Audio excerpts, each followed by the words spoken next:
다음 소식입니다. 택배 기사들이 만든 노조가 교섭할 상대는 대리점일까요? 아니면 원청인 택배 회사일까요? 어제 정부기관은 둘 다 모두라고 판정을 했는데요. 이제 과로사 등 문제가 터질 때면 우리는 직접적인 계약 관계가 없다면서 개입을 거부해왔던 택배사들의 형태에도 변화가 불가피하다는 데 중론이 모아지고 있습니다. 취재기자 연결해서 들어보겠습니다. 박규준 기자. 네, 박규준입니다. 아무래도 중앙노동위원회의 판결이 택배 업계에 적잖은 영향을 미칠 것 같은데 구체적인 내용부터 다시 전해주시죠. 네, 중앙노동위원회는 이 CJ에 대한 투군이 택배 노조의 단체 교섭 요구를 거부한 건 부당노동 행위라고 판정했습니다. CJ에 대한 통운이 택배 기사들과 직접적인 고용관계에 있진 않지만 기사들 업무에 구조적인 지배력을 행사하고 있다고 봤기 때문입니다.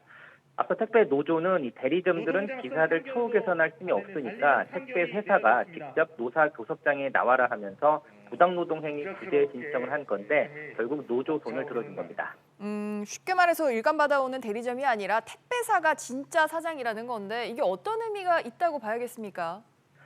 네, 택배 기사들의 교섭 대상자가 택배 회사라는 첫 정부 판정이라서 의미가 있습니다. 중노위는 이번 판정은 CJ에 대한 통운에 대한 개별 사안이라고 선을 긋고는 있지만 이 판정문을 좀 보면 다른 택배사들에도 폭넓게 적용될 여지가 있습니다.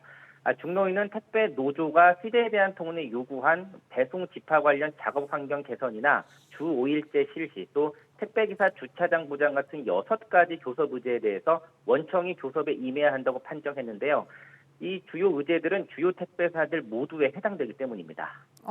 택배 회사들 입장에서는 아무래도 좀 곤란한 판정일 것 같은데 회사들 입장도 들어봤습니까? 네, 당사자인 CJ에 대한 통운에 물어보니까 행정소송을 검토하고 있다고 밝혔습니다. 법적 판단을 받는 수순이 될 것으로 보입니다.